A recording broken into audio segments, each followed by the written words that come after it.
एक बार गौतम बुद्ध से उनके एक शिष्य ने पूछा, गुरुजी, कृपया हमें बताएं कि कर्म क्या है।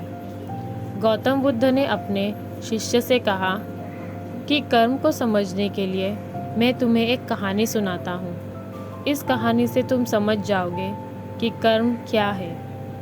बुंदेल शहर का राजा घोड़े पर बैठकर अपने राज्य का भ्रमण कर रहा था। चारों तरफ भ्रमण करने के बाद वह एक दुकान के सामने आकर रुक गया। रुकने के बाद राजा ने अपने मंत्री से कहा कि मंत्री जी, मालूम नहीं क्यों, लेकिन लगता है कि इस दुकानदार के लिए कल ही फांसी की सज़ा सुना दूं, इसे मृत्युदंड दे दूं। मंत्री राजा से इसका कारण पूछ पाते इससे पहले राजा आगे बढ़ गए। मंत्री ने इस बात का कारण पता करने के लिए अगली सुबह भेष बदली और आम जनता का रूप लेकर दुकानदार के पास जा पहुंचा। दुकानदार चंदन की लकड़ी बेचने का काम किया करता था। मंत्री ने दुकानदार से पूछा कि उसका काम कैसे चल रहा है। तब दुकानदार ने बताया कि उसका काम बहुत बुरा चल रहा है। लोग उसके दुकान पर आते हैं, चंदन को सूंघकर उसकी प्रशंसा करते हैं, लेकिन कोई खरीदता ही नहीं है। मैं सिर्फ इसी इंतज़ार में बैठा हूँ कि कब हमारे राज्य के राजा की मृत्यु हो और उनके अंतिम संस्कार में मुझसे बहुत सारी चंदन की लकड़ी खरीदी जाएगी और शायद वहाँ से मेरे व्यापार में बढ़ोतरी होनी शुरू हो जाएगी। मंत्री को सारी बात समझ आ गई कि यही वह नकारात्मक विचार है जिसने राजा के मन को भी नकारात्मक किया है।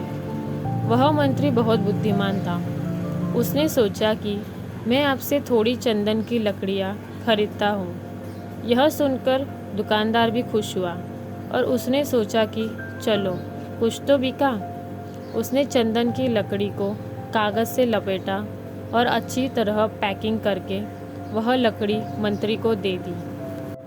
मंत्री अगली सुबह चंदन की लकड़ी लेकर राजा के दरबार में पहुँचे और राजा से कहा कि महाराज, वह जो दुकानदार है उसने आपके लिए तोहफे के रूप में चंदन की लकड़ी भेजी है। यह सुनते ही राजा बहुत खुश हुए और मन ही मन सोचने लगे कि मैं बेकार में उस दुकानदार के बारे में गलत बातें सोचा करता था। उसने चंदन की लकड़ी को हाथ में लिया। उसमें बहुत ही अच्छी सुगंध आ रही थी। राजा इससे बहुत ही खुश हुए और उसने दुकानदार के लिए मंत्री के हाथों से सोने के सिक्के भिजवाए। उसी आम जनता का रूप लेकर मंत्री अगले दिन सोनों के सिक्कों के साथ दुकानदार के पास पहुंचा। दुकानदार बहुत खुश हुआ और उसने सोचा कि मैं राजा के लिए कितनी गलत बातें सोचा करता था। राजा तो बड़े दयालु इंसान हैं। ये कहानी जब खत्म हुई तब गौतम बुद्ध ने अपने शिष्यों से पूछा कि अब आप बताइए कि कर्म क्या है। शिष्यों ने उत्तर देते हुए कहा कि शब्द ही हमारे कर्म है।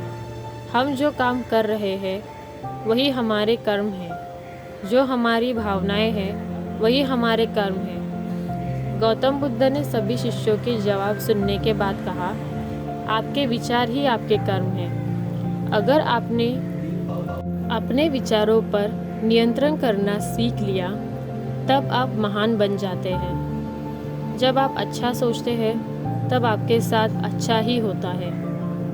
आपके विचार ही आपको अच्छा या बुरा बनाते हैं। नमो बुद्धाय।